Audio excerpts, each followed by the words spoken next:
What makes the difference in the quality of people's lives? What makes some people leaders and other people followers? What makes most people talk about a dream and never follow through, and other people, just a small percentage, kick ass, take names. You can throw any obstacle at them, they find a way to break through. What's the difference? It's not talent, it's not skill, it's hunger. If you get enough hunger going in you for an answer, you'll find the answer. If you get a hunger enough inside of you that says, I gotta take things to the next level, I gotta achieve, I gotta make a difference, I gotta expand, you will find the answer. People's intelligence will expand if they got enough hunger. But if you got everything and you're not hungry, you're not gonna have much. The super successful don't stop once they hit their targets. They simply reset and go again. Anytime you stop reaching for massive success, the next thing, you start settling in, that's when you start having problems. The comfort zone is dangerous. When you're comfortable, you are most dangerous. You should never feel comfortable. You should be happy and dissatisfied. Well, you should be afraid of taking risks and pursuing something meaningful. But you should be more afraid of staying where you are if it's making you miserable. It's like you're paying a price by sitting there being miserable. You might say, well, the devil I know is better than the one I don't. It's like, don't be so sure of that. The clock is ticking. Yeah. And if you're miserable in your job now and you change nothing, in 5 years, you'll be much more miserable and you'll be a lot older. So don't be finished. Be started. Be alert. Be ready. Be attacking. Be relentless. Let the enemy stop. Let the enemy rest. Let the enemy finish. You don't finish. Don't stop. Don't rest. Not until the enemy is completely destroyed. You are excellent. Stop playing small. You are excellent. Stop playing small. You are excellent. Stop taking the hand that they dealt you. Take ownership. If you can get all A's in the class, do it. You don't need nobody to give you $50, $100, no pair of shoes, take you on no trip. You a grown man. Do it because you can.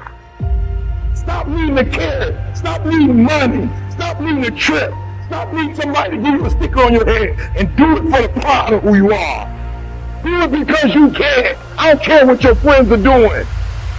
When you leave, what you fighting for? What's your legacy? What you gonna do? You say you a champ, but do you practice like a champ?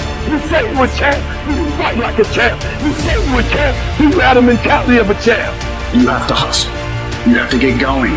Get up out of your seat and move. You have to take massive action. It's hard, it sucks, it can sap you of your mental and physical energy, but you need to get going and get up after those things that you want. No one's gonna do it for you. Work on yourself every day.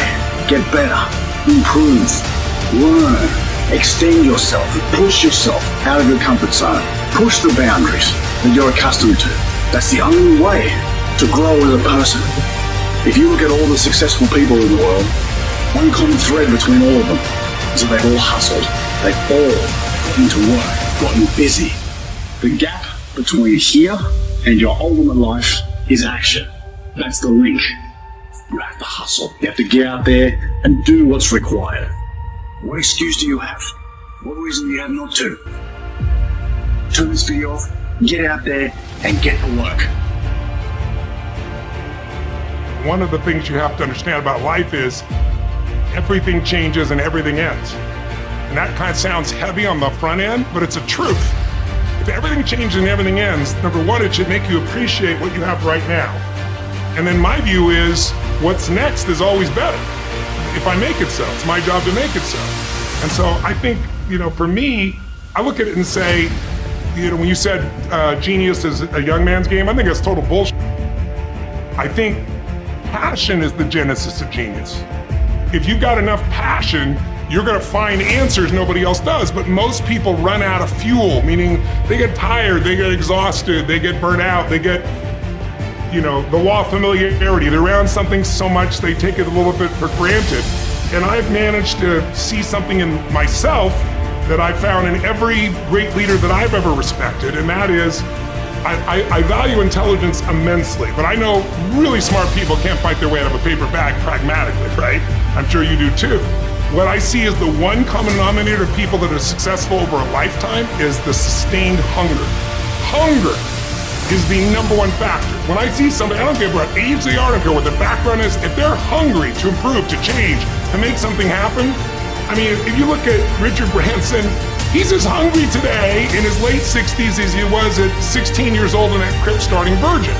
You know, you look at my buddy Mark Benioff, you know, he's I think in his early 50s right now. Mark is more hungry today than when I knew him 12, 14, 15 years ago when he was first coming up with the idea of, he went to one of my seminars over and over again, the UPW, you know which one. And he went there like 4 or 5 times and he was sitting in the front row, he's a tall guy, introduced himself and said, "You've convinced me, I'm gonna leave this company I work for as an employee here, and I'm gonna go start this new company called Salesforce.com. Wow. And he says, "Tony, we're gonna do $100 million in business, and we're gonna change business." Now he's doing whatever, 30 billion right now.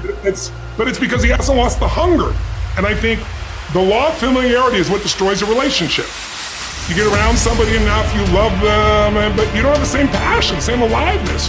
And I'm just not willing to settle for a life without passion and aliveness. That's just like, there's so much to learn, there's so much to grow, there's so much to give, and I'm wired to grow and give. And I think anybody gets wired to grow and give is gonna have a really fulfilling life. It doesn't matter what you choose to do, you're gonna be alive, because you're gonna make progress, and because you make progress, you have something to give. And we all, like, some people think they just wanna get, but you get, and it's pretty damn boring, and it doesn't really expand your sense of identity of who you are. But if you're constantly growing and then taking what you learn, you're so excited about it, you share with other people and their life gets better, whether that be software you make or dresses you design or, you know, something you do in the health space that really gets people to enjoy their food while they're eating well. If you have those passions and you keep growing, there's no limit. It doesn't matter what happens in the short term with a pandemic or with a drop in the economy or whatever the case may be. These are all temporary when you realize life is lived in decades, not in days. There are no right things to do. If you choose something and put everything that you have into it, it'll become a great thing. Is it the right thing? Is it the best thing? When you say, is it the right thing? What you're asking is it the best thing to do in life? There is no best thing to do in life. Anything that you pick up and you put your heart and soul into it, it becomes a great thing. Is it the best thing? No. Then what is the best thing? There is no such thing. There's really no such thing. Why are you not passionate about everything in existence? You're only passionate about one thing means one. You're constant. That's what it means. So, see, idiots do things they don't like.